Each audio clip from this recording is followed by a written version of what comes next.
സൃഷ്ടിജാലങ്ങളിലൂടെ നമ്മുടെ കാര്യങ്ങൾ നടന്നു കിട്ടുന്നതും നമ്മൾ കാണുന്നു.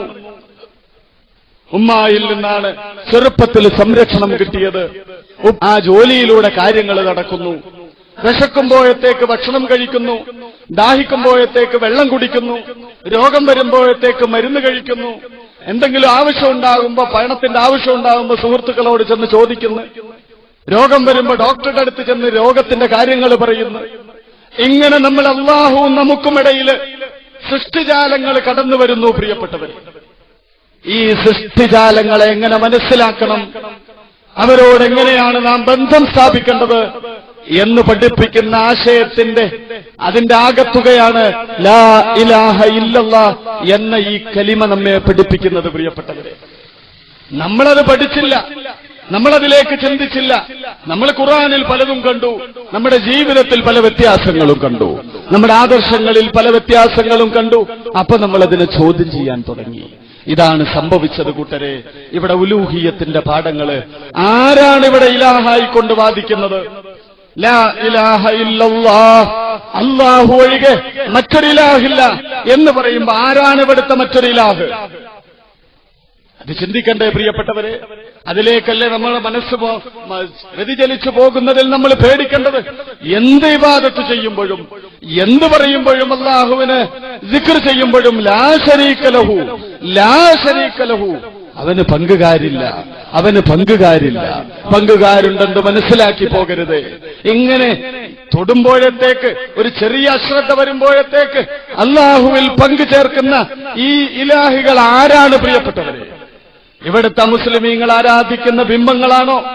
ഇവിടുത്തെ ക്രിസ്തീയ സഹോദരന്മാർ ആരാധിക്കുന്ന, അവർ മനസ്സിലാക്കുന്ന യേശു ക്രിസ്തു, കന്യാമറിയം, അല്ലെങ്കിൽ ബുദ്ധൻ, ജൈനൻ, എന്തെങ്കിലും ഈ ദൈവിക പരിവേഷമുള്ള ഇവരെയാണോ അല്ലാഹു ഇലാഹായി കൊണ്ട് അംഗീകരിക്കരുതെന്ന് നമ്മോട് പറയുന്നത്? ഇവരംഗീകരിക്കണമെന്നല്ല പറയുന്നത് കേട്ടോ. പക്ഷേ ഇതാണോ കലിമയുടെ ആത്യന്തികാശയം?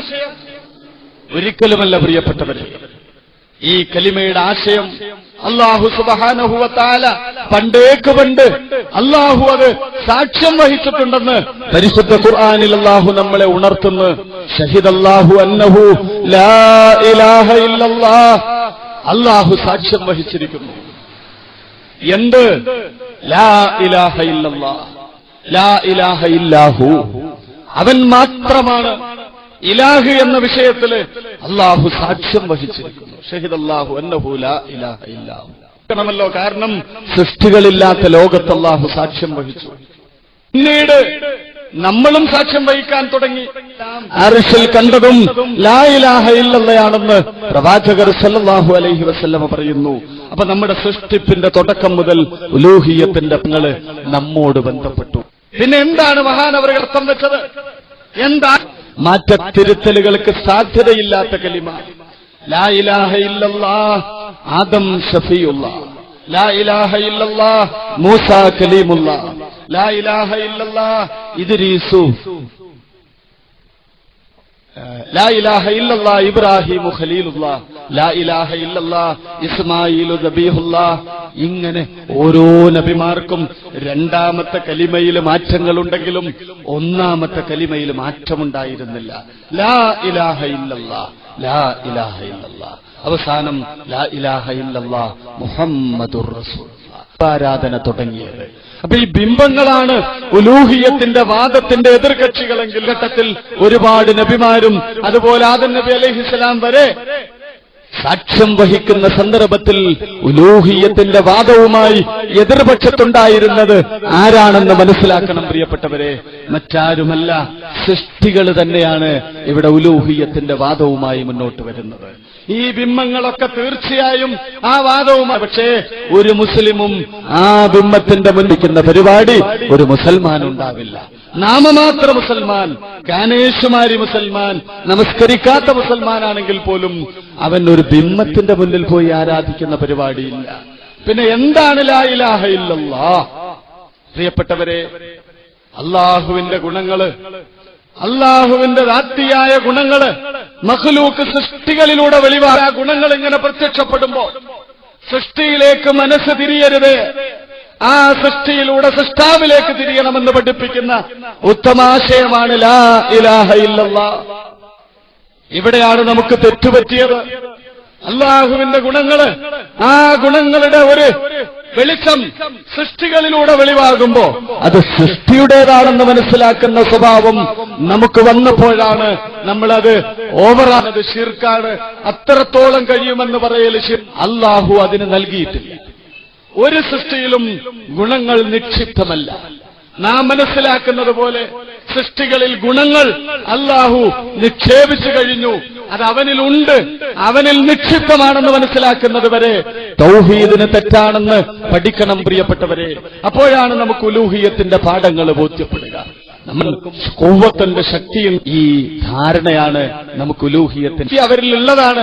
അതിന് കുഴപ്പമില്ല, അത് മനസ്സിലാക്കുന്നതിനും തെറ്റിട്ട് കുഴപ്പമില്ല. അതിന്റെ അപ്പുറം ആർക്കെങ്കിലും ഉണ്ടെന്ന് മനസ്സിലാക്കുമ്പോ അത് അല്ലാഹ്ക്ക് പ്രശ്നമാണ്.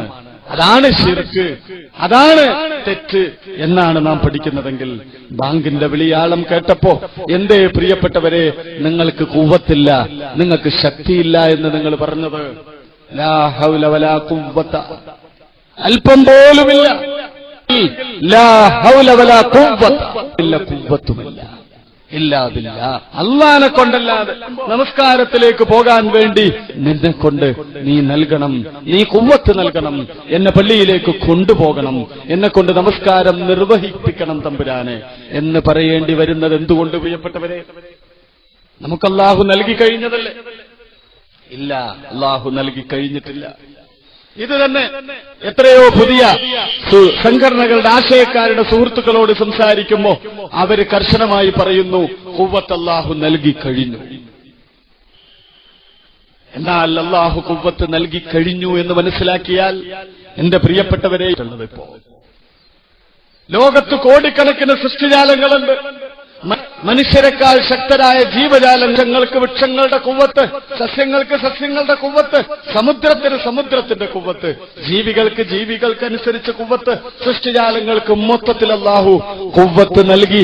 അതൊക്കെ അവരിൽ നിക്ഷിപ്തമാണെങ്കിൽ വഅന്നൽ ഖുവ്വത ലില്ലാഹി ജമീഅ, ഖുവ്വത്ത് മുഴുവനും നിശ്ചയം അല്ലാഹുവിന്റേതാണെന്ന് പറയുമ്പോ ഇപ്പൊ നാം എങ്ങനെ മനസ്സിലാക്കും?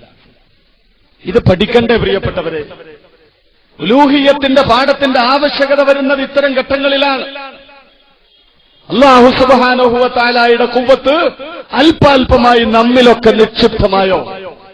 അതുകൊണ്ട് അല്ലാഹു സർവ ഖുവ്വത്ത് വഅന്നൽ ഖുവ്വത ലില്ലാഹ്, ശക്തി മുഴുവൻ ശക്തി അല്ലാഹുക്കുള്ളതാണെന്നല്ല അല്ലാഹു പറയുന്നത്. വഅന്നൽ ഖുവ്വത ലില്ലാഹി ജമീഅ, മുഴുവൻ മുഴുവൻ. ജമീഅ എന്നതിന് അടിവരയിടണം. 100% നമ്മിൽ കാണുന്ന ഖുവ്വത്തിനെ നമ്മളെ മനസ്സിലാക്കുന്നത് അല്ലാഹു നൽകിയ ഖുവ്വത്ത് ഇപ്പോ അല്ലാഹുവിന്റെ ദാത്തിലോ നമ്മുടെ ദാത്തിലോ? നമ്മുടെ ദാത്തിലാണെന്ന് മനസ്സിലാക്കുകയാണെങ്കിൽ അല്ലാഹുവിന്റെ ഖുവ്വത്ത് അല്ലാഹുവിന്റെ ദാത്തിൽ നിന്ന് വേർപെട്ടു എന്ന് സമ്മതിക്കേണ്ടി വരില്ലേ പ്രിയപ്പെട്ടവരെ? അത് അല്ലാഹുവിന്റെ ദാത്തിന് യോജിച്ചതാണോ? അല്ലാഹുവിന്റെ ദാത്തിൽ നിന്ന് സിഫത്തിനെ വേർപെടുത്താൻ പറ്റില്ല. അസ്സിഫാത്തു മൗസൂഫുൽ ലിദ്ദാത്ത്, ദാത്തിനെ അലങ്കരിക്കുന്നതാണ്. സിഫത്തുകൾ അല്ലാഹുവിന്റെ ദാത്തിൽ പണ്ടേക്ക് പണ്ട് നിലനിൽക്കുന്നത്. അധികമായി പോയി ആ വലിയിൽ അത്ര ഓവർ വെളിവായി, അതൊന്നും ശരിയല്ല, അതൊക്കെ പിഴച്ചതാണ് എന്ന് പറയേണ്ടി വന്നത്. ഖുവ്വത്ത് അല്ലാഹു എങ്ങനെയാണ് അടിമയിലേക്ക് വെളിവാക്കുന്നത് എന്ന പാഠങ്ങൾ നാം പഠിക്കണം പ്രിയപ്പെട്ടവരെ. അല്ലാഹുവിന്റെ ദാത്തിയായ അവന്റെ വിശ്വാസപരമായ കാര്യങ്ങളിൽ പഠിക്കാൻ നമ്മൾ ഇന്ന് മുസ്ലിം സമൂഹം തയ്യാറുണ്ടോ? ആരെങ്കിലും പഠിപ്പിക്കുന്നുണ്ടോ പ്രിയപ്പെട്ടവർ? അല്ലാഹു സുബ്ഹാനഹു വ തആല നമ്മെ പടക്കുന്നതിന്റെ മുമ്പ് തന്നെ അവന്റെ അവസ്ഥ എന്താണ്? ഹുവൽ ആന കമാ കാന, അവന് എന്നും പണ്ടെങ്ങനെ ഉണ്ടായിരുന്നു അതുപോലെ തന്നെ. നമ്മളെയൊക്കെ പടക്കുന്നതിന്റെ മുമ്പ്, ഈ ആലമുകളൊക്കെ വെളിവാക്കുന്നതിന്റെ മുമ്പ്, ഈ ലോകങ്ങളൊക്കെ വെളിപ്പെടുത്തുന്നതിന്റെ മുമ്പ് കാനല്ലാഹു വലാ ശൈഅ മഅഹു, അല്ലാഹു മാത്രമേ ഉണ്ടായിരുന്നുള്ളൂ, അല്ലാഹുവിന്റെ കൂടെ ആരും ഉണ്ടായിരുന്നില്ല. അങ്ങനെ ഒരു കാലഘട്ടം അല്ലാഹുണ്ടായിരുന്നു. പിന്നീടാണ് അല്ലാഹു കുന്തു കൻസൻ മഖ്ഫിയൻ ഫഹബബ്തു അൻ ഉറഫ ഫഖലഖ്തുൽ ഖൽഖ, മറയപ്പെട്ട ഒരു നിധിയാണ്, എന്നെ അറിയണമെന്ന് ഞാൻ പ്രിയം വെച്ചു, സൃഷ്ടിജാലങ്ങളെ ഞാൻ സൃഷ്ടിച്ചു എന്ന് ഖുദ്സിയായ ഹദീസിലൂടെ പ്രവാചകർ സൂചിപ്പിക്കുന്നു. നമ്മുടെ സൃഷ്ടിപ്പ് തുടങ്ങി. ഇങ്ങനെ സൃഷ്ടിപ്പ് തുടങ്ങി. ഇപ്പോഴും അല്ലാഹുവിനെ നാം എങ്ങനെയാണ് മനസ്സിലാക്കേണ്ടത്? വൽ ആന കമാ കാന, അള്ളാഹിനെ കുറിച്ചുള്ള അഖീദയില് അഹ്ലുസ് സുന്നത്തി വൽ ജമാഅത്ത് പഠിപ്പിക്കുന്നു, പണ്ടെങ്ങനെ അള്ളാഹ് ഉണ്ടായിരുന്ന അങ്ങനെ തന്നെ എപ്പോഴും അള്ളാഹ്ക്കൊരു മാറ്റവും സംഭവിച്ചിട്ടില്ല.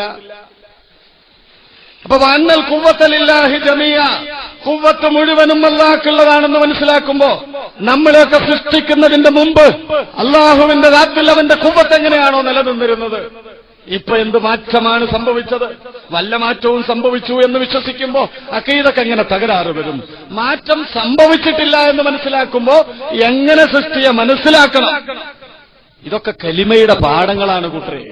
ഇതൊന്നും പഠിക്കാതെ നമ്മൾ കണ്ണിക്കണ്ടതൊക്കെ ശിർക്കാണ്, കുഫ്റാണ്, ബിദ്അത്താണ്, ആയിട്ടങ്ങൾ ഖുറാഫിയാണ്, ഇവര് പഴച്ചോരാണ്, മറ്റൊരു പഴച്ചോരാണ്. ഞങ്ങളൊന്നും പറഞ്ഞില്ല, മറ്റുള്ളവർ പറഞ്ഞത് ഏറ്റുപറഞ്ഞതാണ്. ഇങ്ങനൊന്നും പറഞ്ഞ് രക്ഷപ്പെട്ടതുകൊണ്ട് കാര്യമല്ല പ്രിയപ്പെട്ടത്. ഇത് പഠിപ്പിച്ചു തരാൻ കഴിയുമോ? ഇത് മനസ്സിലാക്കി തരാൻ കഴിയുമോ? ഇത് മനസ്സിലാക്കി തന്ന അള്ളാഹുവിൽ വിശ്വാസം ഉറപ്പിക്കുന്ന അഖീദയുടെ പാഠങ്ങൾ പഠിപ്പിക്കാനാണ് അള്ളാന്റെ ഔലിയാക്കളുടെ ആവശ്യം. അതാണ് അവരുടെ പിന്നാലെ പോകേണ്ടി വന്നത്. അല്ലാതെ ഈ ചർച്ചകളൊന്നും കുറവായതുകൊണ്ടല്ല, ഇതിന്റെ സംഘടനകളുടെ പ്രവർത്തനങ്ങളൊന്നും കുറവ് വന്നതുകൊണ്ടല്ല മറ്റൊരു പ്രവർത്തന മേഖല കണ്ടെത്തിയത്. മറിച്ച് ഈ അഖീദ, വിശ്വാസം, ഇതിനെ ഉറപ്പിച്ചു തരാനുള്ള പാഠങ്ങൾ പ്രിയപ്പെട്ടവരെ അള്ളാഹുവിന്റെ ഔലിയാക്കളിലൂടെയാണ് അത് നടത്തപ്പെടുന്നത്. അങ്ങനെയാണ് അത് പ്രചരിക്കപ്പെടുന്നത്. കാലം അതിന് തെളിവാണ്, ചരിത്രം അതിന് തെളിവാണ്. ഇന്ന് ഇസ്ലാമിക പ്രബോധന രംഗത്ത് ഇനിയെന്ത് എന്ന് ചോദിക്കുന്ന ആധുനിക മുസ്ലിം സംഘടനകൾക്ക് മുഴുവനും ചോദ്യചിഹ്നമാണ് പ്രിയപ്പെട്ടവരെ ഈ അഖീദയുടെ പാഠങ്ങൾ എങ്ങനെ ശരിയാക്കും. അപ്പൊ ഈ ഖുവ്വത്തിനെ എങ്ങനെ മനസ്സിലാക്കണം? അത് ഓവറാകുന്നതും സാധാരണയാകുന്നതും അസാധാരണമാകുന്നതൊക്കെ അവിടെ നിൽക്കട്ടെ. സാധാരണ ഖുവ്വത്തിനെ എങ്ങനെ മനസ്സിലാക്കുക? നിങ്ങൾ വീഴാൻ പോകുമ്പോ ഒരാളോട് നിങ്ങൾ സഹായം അർത്ഥിക്കുന്നു, പിടിക്കണേ. ആ സഹായം അർത്ഥിക്കുന്നത് തെറ്റാണോ? തെറ്റല്ല, തെറ്റല്ല.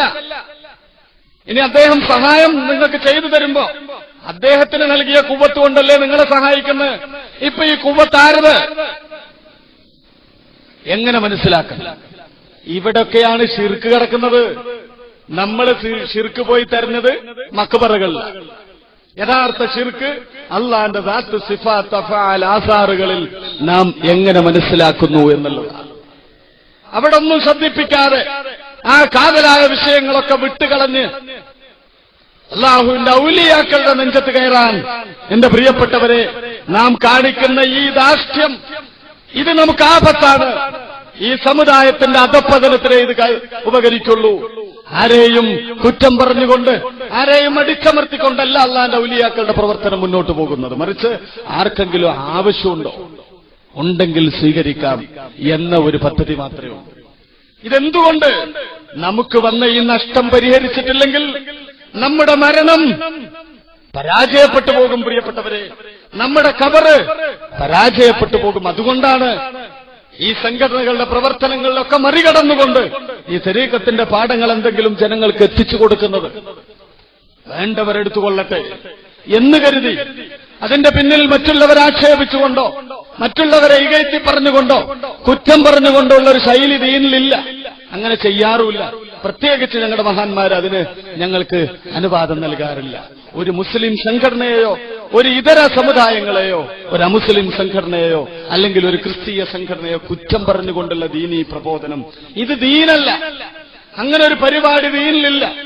ഇതെന്ന് തുടങ്ങി നമ്മള്? അന്ന് നമുക്ക് ആപത്തും തുടങ്ങി. സംഘടനകളായി നിൽക്കുക, മറ്റുള്ളവരെ മുഴുവനും കുറ്റം പറയും. ഇന്നത്തെ കുറ്റം പറച്ചിൽ ഇനി അങ്ങനെ വെച്ചാൽ നിങ്ങൾ നോട്ടീസ്. വെറുതെ മതപ്രഭാഷണം ഒന്നും വെക്കണ്ട. ഇന്ന് കൊത്തിപ്പറിക്കാൻ പോകുന്ന വിഷയം ത്വരീഖത്ത് എന്ന് വെച്ചാൽ നദനയുടെ ആളുകൾ വരൂലേ? നാളെ കൊത്തിപ്പറിക്കാൻ പോകുന്നത് അല്ലാഹു ചോർത്തും. കാരണം എന്താണെന്ന് പറയുക, ഇത് ദീനിന് നിരക്കുന്നതല്ല. അല്ലാഹുവിന്റെ ഔലിയാക്കൾ പ്രിയപ്പെട്ടവരെ, അവർക്ക് ഇൽമില്ല പോലും, അറിവില്ല പോലും. ഒരാൾക്ക് അറിവില്ലെന്ന് പറയുമ്പോൾ, എന്നാൽ എന്റെ പ്രിയപ്പെട്ടവരെ, അറിവാരുടെ സിഫത്താ? ഇൽമാരുടെ സിഫത്താ? ആരാ ആലിം? അള്ളാന്റെ സിഫത്താണ് ഇൽമ്. ആ സിഫത്ത് എടുത്തുകൊണ്ടാണോ സ്വയം ധിക്കരിച്ചുകൊണ്ട്, ധിക്കാരം കാണിച്ചുകൊണ്ട് മറ്റുള്ളവരെ ആക്ഷേപിക്കുന്നത്? ഹയാത്ത്, ഇൽമ്, ഇറാദത്ത്, ഖുദ്റത്ത്, സമ്, ബസർ, കലാം, ഇത് അള്ളാന്റെ ഗുണങ്ങളാ. ഇവിടെ മനുഷ്യന്റെ ഗുണം പഠിപ്പിച്ചിരുന്നു അഖീദയില്. അതൊക്കെ കാറ്റിൽ പറത്തി, സുന്നികളും കാറ്റിൽ പറത്തി, മറ്റുള്ളവരാൾ അപ്പ പാടേ അങ്ങ് പറക്കും. പിന്നെ എവിടുന്ന് കിട്ടാനാ? പണ്ട് നമ്മുടെ ചെറിയ ക്ലാസ്സുകളിൽ അഖീദയുടെ പുസ്തകങ്ങളിൽ അള്ളാന്റെ 20 സിഫത്തുകളും നമ്മുടെ 20 ഗുണങ്ങളും പഠിപ്പിച്ചിരുന്നു. അത് നേരെ പഠിച്ചിരുന്നെങ്കിൽ മറ്റൊരാൾക്ക് ഇൽമില്ല എന്നൊരിക്കലും ഒരു മുസൽമാൻ പറയില്ല. കാരണം ഇൽമ് അള്ളാന്റെ സിഫത്താ. ഹയാത്ത്, ഇൽമ്, ഇറാദത്ത്, ഖുദ്റത്ത്, സമ, ബസർ, കലാം, ഈ ഉമ്മഹാത്തു സിഫാത്ത് അള്ളാന്റേതാണെങ്കിൽ നമ്മുടെ ഗുണം എന്ന് പഠിച്ചിരുന്നു. അന മയ്യിത്തുൻ, ഞാൻ മയ്യിത്ത. എപ്പോഴാന്നറിയില്ല. ഒരു 10, 70, 80, 90 വയസ്സ് കഴിഞ്ഞിട്ട് ആശുപത്രി കൊണ്ടുപോയി ICUവിൽ ഓക്സിജൻ കുത്തിവെച്ചിട്ട് ഡോക്ടർ കണ്ണ് മലർത്തി കുടുംബങ്ങളൊക്കെ കരയണ സമയത്ത് അന മയ്യിത്ത് അല്ല, ഇപ്പോഴും മയ്യിത്ത്. അന്ന മയ്യിത്തുൻ, ഞാൻ മയ്യിത്ത. ഇപ്പൊ നമ്മുടെ സിഫത്താത് അള്ളാഹുവിന്റെ ഹയാത്തിന്റെ ആ സിഫത്തിന്റെ ഒളി, അതിന്റെ ഒരു ഗുണം നമ്മിലേക്ക് എത്തുമ്പോ നമ്മുടെ ഈ ശവം എന്ന അവസ്ഥ കാണാതിരിക്കുക. എവിടെങ്ങാനും ഈ പ്രകാശം കെട്ടുപോയാൽ എന്റെ പ്രിയപ്പെട്ടവരെ ഇവിടെ ഇരുട്ട് വെളിവാകും. സത്യത്തിൽ ഇരുട്ട് വെളിച്ചം വന്നതോടുകൂടി എവിടേക്കോ ഓടി മറിഞ്ഞിട്ടില്ല. ഇരുട്ടിവിടെ ഉണ്ട്. പക്ഷെ ഈ വെളിച്ചം മികച്ചതുകൊണ്ട്, ഗാലിബായതുകൊണ്ട് ഇരുട്ടിനെ കാണാതിരിക്കുക. ഇതുപോലെ അടിമേ, നിന്റെ മയ്യിത്ത്, നീ മയ്യിത്താണ്, ഇപ്പോഴും മയ്യിത്താണ്. പക്ഷെ നീ മയ്യിത്താണെന്ന് കാണുന്നില്ലല്ലേ? നിന്നിൽ ചലനം കാണുന്നുണ്ടല്ലേ? നിന്നിൽ ഹയാത്ത് കാണുന്നുണ്ടല്ലേ? ഇത് അള്ളാന്റെ സിഫത്താ. അള്ളാന്റെ സിഫത്തിന്റെ ഒളികളാണ് നിന്നിൽ വെളിവായിക്കൊണ്ടിരിക്കുന്നെന്നുള്ള ബോധത്തിലേക്ക് എത്താനാണ് പണ്ട് ദീനിത് പഠിപ്പിച്ചിരുന്നത്. മയ്യിത്ത് ദീനിന്റെ അടിസ്ഥാന പാഠങ്ങളാ. ഇന്ന് നമ്മുടെ കുട്ടികളത് പഠിക്കുന്നതന്നെയല്ല, പഠിപ്പിക്കുന്നില്ല. പ്രിയപ്പെട്ടവരെ, അടുത്ത തലമുറ എന്താ ചോദ്യം ചെയ്യാൻ പോണത് കണ്ടറിയേണ്ടി വരും. നമ്മുടെയൊക്കെ ചെറുപ്പത്തിൽ നമ്മളിത് പഠിച്ചിരുന്നു, എന്നിട്ടാ നമ്മൾ ഈ ചോദ്യം ചെയ്യുന്നത്. മഹാനായ പ്രവാചകർ സല്ലല്ലാഹു അലൈഹി വസല്ലമ സിദ്ദീഖ് റളിയല്ലാഹു അൻഹുവിനെ ചൂണ്ടിക്കൊണ്ട് പറയുന്നു, നടക്കുന്നൊരു മയ്യിത്തിനെ കാണണമെങ്കിൽ എന്റെ സിദ്ദീഖിനെ നോക്കിക്കൊള്ളുക. നടക്കുന്നൊരു മയ്യിത്താണ്, നടക്കുന്നുണ്ട്. എന്റെ പ്രിയപ്പെട്ടവരെ, ഇതൊക്കെ പഠിക്കേണ്ട പാഠങ്ങളാണ്. ഞാൻ ചെയ്തു, ഞാൻ പോയി, ഞാൻ അങ്ങനെയാണ്, ഇതൊക്കെ അള്ളാഹ്ക്ക് ഇഷ്ടപ്പെടുന്ന വിഷയമാണോ എന്ന് ശ്രദ്ധിക്കണം. ഞാൻ പോയി നിസ്കരിച്ചു, ഞാൻ 5 വക്തും കൃത്യസമയത്ത് നിസ്കരിക്കുന്നവനാണ്, ഞാൻ റമദാൻ മാസം വന്നാ നോമ്പ് നോൽക്കുന്നവനാണ്, ഞാൻ ധർമ്മം ചെയ്യുന്നവ. ഈ ഞാൻ ഇതൊക്കെ അള്ളാഹ്ക്ക് ഇഷ്ടപ്പെടുന്ന ഭാഷയായി മാറ്റണമെങ്കിൽ തരീഖത്ത് കൂടിയെത്തി. ഇല്ലെങ്കിൽ ചെയ്യുന്നത് മുഴുവനും അസ്ഥാനത്തായി പോകും. പ്രിയപ്പെട്ടവരെ, അല്ലാഹു സുബ്ഹാനഹു വ തആല അതിന്റെ പിന്നിൽ വലിയൊരു ഹിക്മത്ത് വെച്ചിട്ടുണ്ട്. ഈ ഹിക്മത്ത് പഠിപ്പിച്ചു തരുന്നവരാണ് അള്ളാന്റെ ഔലിയാക്കൾ. നമ്മള് ജാഹില്, അവിടെ പറയുന്നുണ്ട് അന മയ്യിത്തുൻ അന ജാഹിലുൻ. നമ്മൾ ജാഹിലാണ്. എപ്പോ ഈ പുതിയ ആശയങ്ങൾ പഠിച്ച് ഒരു ഖുർആന്റെ തർജുമയും ഒരു സഹാവുസിത്തയുടെ ഹദീസിന്റെ തർജുമ ഗ്രന്ഥങ്ങളും പഠിച്ച് ഏതെങ്കിലും ഒരിക്കലും അർഹതയില്ലാത്ത പേരുകളെ കൊണ്ട് ടൈറ്റിലും കിട്ടിക്കഴിഞ്ഞാൽ പിന്നെ ഇദ്ദേഹത്തിന് ആരെയും വില പോകുന്നില്ല. കുറച്ച് ചരിത്രവും കുറച്ച് കർമ്മശാസ്ത്രവും കുറച്ച് അറബി വ്യാകരണവും ഖുർആന്റെ കുറച്ച് പഠനങ്ങളും കഴിഞ്ഞാൽ ഇവന് കിട്ടുന്ന പേര് അഫ്ളലുൽ ഉലമ. എന്താ അതിന്റെ അർത്ഥം എന്നറിയോ? ഉലമാക്കളിൽ ഏറ്റവും ശ്രേഷ്ഠൻ. പണ്ടുള്ള മഹാന്മാർക്കൊക്കെ അവർ പാവങ്ങളായിട്ടാണ് അവരുടെ പേരുകൾ ചേർത്ത് പറയാറ്. ഇന്നത്തെ സമുദായം അതല്ല. പേര് ഇനി അതിന്റെ അപ്പുറം ഒരു പേര് വെക്കാനില്ല. അഫ്ളലുൽ ഉലമ എന്ന് പറഞ്ഞാൽ ശരിക്കും അർത്ഥം എന്താ അറിയോ? അതൊരാളെ ഉണ്ടാവാൻ പാടുള്ളൂ. അഫ്ളൽ എന്ന് പറഞ്ഞാൽ എന്താ അർത്ഥം? അഫ്ളലു തഫ്ളീൽ, ഏറ്റവും സൂപ്പർ മോസ്റ്റ്, ഏറ്റവും തലപ്പത്തുള്ള പണ്ഡിത. ശരി, ഞങ്ങളുടെ പെരിന്തൽമണ്ണക്കടുത്ത് ഏലംകുളം നാട്ടിലൊരു അന്തർജനം, ഒരു ബ്രാഹ്മണ സ്ത്രീ അഫ്ളലുൽ ഉലമ പാസ്സായിട്ടുണ്ട്. അവർ അറബിക് ടീച്ചറാ. ഈ സ്ത്രീയെ വലിയ ഒന്നല്ലേ വെച്ച് കെട്ടിയിരിക്കുന്നത്. പിന്നെ അതുകൊണ്ട് ബാക്കി പണ്ടുള്ളവരൊക്കെ സൈനുൽ ഫുഖറാ, ദരിദ്രരിൽ ഭംഗിയുള്ളവര്, അല്ലെങ്കിൽ പാവങ്ങളിൽ പാവപ്പെട്ടവൻ. മഹാനായ ഇന്ത്യയുടെ ചക്രവർത്തി സുൽത്താനുൽ ഹിന്ദ്, മൂപ്പരെ പേര് ഗരീബുൻ നവാസ്, ഫക്കീറന്മാരെ നോക്കുന്ന ആള്. ഇങ്ങനെ പണ്ടുള്ളവരൊക്കെ പാവങ്ങളുടെ പേരാ സ്വീകരിച്ചു. ഇന്നുള്ളവരതല്ല, ടോപ്പ് പേരാ സ്വീകരിച്ചു. അപ്പൊ പിന്നെ ഈ കേട് വരും ചെയ്യും. ഒരാൾക്ക് ഇൽമുണ്ടോ ഇല്ലെന്ന് തീരുമാനിക്കാൻ ആരാ അധികാരപ്പെടുത്തിയത്? എന്റെ പ്രിയപ്പെട്ടവരെ, ഞങ്ങളുടെ ആത്മീയ ഗുരുവിന് ഇൽമുണ്ടോ ഇൽമില്ലേ എന്ന് തീരുമാനിക്കേണ്ടത് ആരാ? ഈ ഇൽമുകളുടെ പാഠം 19 കൊല്ലായി കേരളത്തിന് നൽകിക്കൊടുത്ത ഒരു മഹൽ വ്യക്തിത്വത്തെ കുറിച്ചാണ് ഇല്ല എന്ന് പറയുന്നത്. കേരളത്തിലെ സുന്നി പണ്ഡിതന്മാരും ഇതര സംഘടനകളും താലോലിച്ചുകൊണ്ട് നടന്ന ഒരുപാട് കൊല്ലം ആ മഹാനവറുകളുടെ പാണ്ഡിത്യത്തിന്റെ ഊക്കൊണ്ട് തന്നെ ഏത് സ്റ്റേജിലും മഹാനായ ശൈഖുനാ നൂരി ഷാ തങ്ങൾ നടുവിലും ബാഫക്കി തങ്ങൾ വലതുവശത്തും പൂക്കോയ തങ്ങൾ ഇടതുവശത്തും സമസ്തയുടെ തല തൊട്ടപ്പന്മാരായ വലിയ വലിയ പണ്ഡിതന്മാർ പിന്നിലും ഇരുന്ന സ്റ്റേജുകള് 10-25 കൊല്ലത്തോളം കേരളം കണ്ടതാ. ഇൽമില്ലാത്തൊരു വ്യക്തിത്വത്തെ അങ്ങനെ പിടിച്ചിരുത്തുമോ പ്രിയപ്പെട്ടവരെ? മഹാനവറുകൾ എഴുതിയ ഖുർആന്റെ തഫ്സീറുണ്ട്, തഫ്സീറുന്നൂരി. ശൈഖുനാ തങ്ങൾ എഴുതിയ ഖുർആൻ തഫ്സീർ. കേരളത്തിൽ എത്ര പണ്ഡിതന്മാർ ഖുർആന് തഫ്സീർ എഴുതി പറഞ്ഞേര്? അപ്പൊ ഖുർആന് തഫ്സീർ എഴുതണമെങ്കിൽ പാണ്ഡിത്യം വേണ്ടേ? ഈ പാണ്ഡിത്യം ഇല്ല എന്ന് പറയുമ്പോൾ അത് ഉണ്ട് എന്ന് തെളിയിക്കല്ല, അതിന്റെ ആവശ്യമില്ല. നമ്മുടെ അസല് സർട്ടിഫിക്കറ്റ് തന്നെ പാണ്ഡിത്യം ഇല്ല എന്നാണ്, ജാഹിലെന്ന. ശൈഖുൻ എപ്പോഴും പറയും അതെനിക്ക് യോജിച്ച ആരോപണമാണ്, കാരണം ഞാനൊരു ജാഹിൽ, അനജാഹിൽ.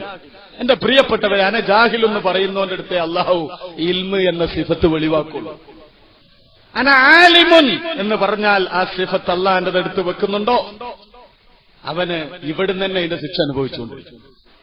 അപ്പൊ അതുകൊണ്ട് ഇൽമുണ്ടോ ഇല്ലേ എന്നല്ല, ഈ ഇൽമുണ്ടോ ഇല്ലേ നോക്കാൻ അതിനാദ്യം ഒന്ന് കേൾക്കാൻ വരണ്ടേ, ഒന്ന് പഠിക്കാൻ വരണ്ടേ?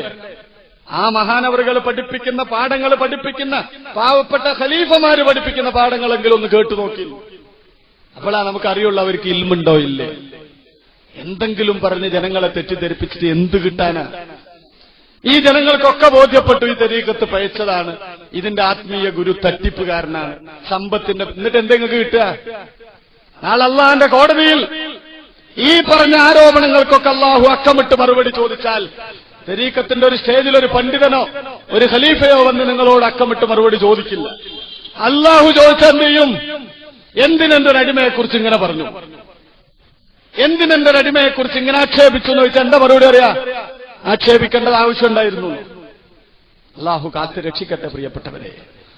ആ മഹാന്മാര് പഠിപ്പിച്ചെന്ന പാഠത്തിന്റെ അംശമാണ് ചോദിക്കുന്നത്. നമ്മിൽ കാണുന്ന കുവ്വത്ത് എങ്ങനെ മനസ്സിലാക്കണം?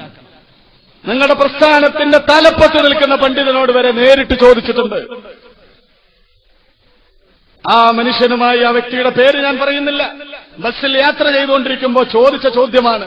എന്റെ പ്രിയപ്പെട്ടവരെ, തൗഹീദിന്റെ പാഠങ്ങൾ പഠിപ്പിക്കാൻ ഈ തരീഖത്ത് ആവശ്യമാണെന്ന് ബോധ്യപ്പെടുത്തി കൊടുത്തുകൊണ്ട് ആ മഹാനവറുകളോട് ചോദിച്ചൊരു ചോദ്യമാണ്.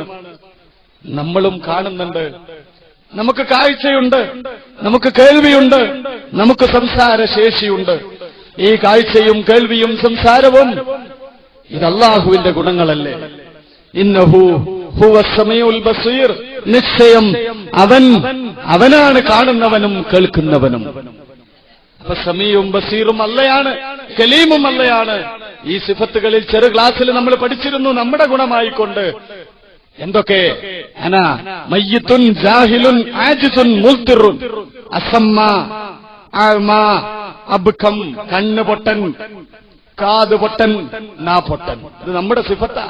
കണ്ണ് കാണാത്തവൻ, കാത് കേൾക്കാത്തവൻ, സംസാരിക്കാൻ കഴിയാത്തവൻ. എപ്പോ? മരിച്ചിട്ടോ അതോ ഇപ്പോഴോ? ഇന്നഹു ഹുവ. അറബി അറിയുന്ന, അറബി വ്യാകരണം നല്ലവണ്ണം പഠിച്ചവരല്ലേ നിങ്ങൾ? അള്ളാഹുവിന് മാത്രം എന്നർത്ഥമില്ലേ അവിടെ? എങ്കിൽ നമ്മിൽ കാണുന്ന കാഴ്ച, നമ്മിൽ കാണുന്ന കേൾവി, നമ്മിൽ കാണുന്ന സംസാരശേഷി ഇതെവിടെ? ആരത്? എന്തായി മനസ്സിലാക്കണം? ഇതിൽ പങ്കു ചേർക്കാൻ പറ്റുമോ? ലാ ശരീക ലഹു, ലാ ശരീക ലഹു. ഇത് പഠിപ്പിച്ചു തരാൻ